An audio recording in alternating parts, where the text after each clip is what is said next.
সুপ্রভাত বন্ধুরা, এটা আমার বাড়ির একটু দূরে একটা কালী মন্দির। আমি এখানে প্রায় সবসময়ই আসি, এলে বেশ মনটা শান্ত আর ভালো হয়ে যায়। এই যে সামনেই আছেন আমাদের মহাদেব, আর এইখানে মহাদেবের একটা জিনিস কিন্তু খুব সুন্দর, দেখো তোমরা, যে এইখানে মহাদেবের কিন্তু ত্রিনেত্র আছে। দেখো বেশ বসানো আছে ত্রিনেত্রটা, দেখতে ভালো লাগছে না? এই যে এটা একটা কালী মন্দির, সামনে মায়ের মূর্তি আছে, দেখাবো এখনই।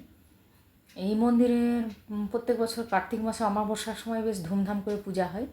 এছাড়া শনি মঙ্গলবারগুলোতে পুজো হয়, নিত্য পুজো হয়, সন্ধ্যাবেলায় আরতি হয়। এই যে মায়ের চরণ যুগল, আর এখানের মা দক্ষিণা কালী মা।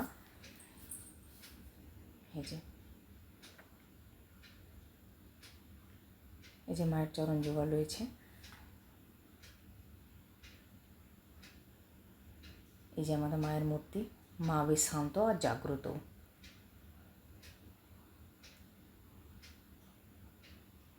এই যে পেছনে আছে মহাদেবের ছবি, আছে একটা ছোট্ট মতো মূর্তি পেছনে রয়েছে।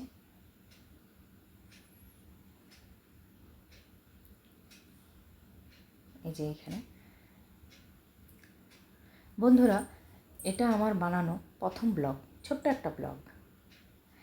জানি না কেমন হয়েছে, কিন্তু আশা করি যে তোমরা আমাকে উৎসাহ দেবে আর আমার ব্লগগুলোকে ভালোবাসবে।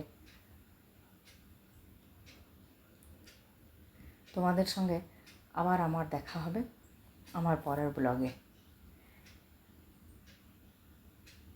মাকে প্রণাম জানিয়ে এখানে রাখছি।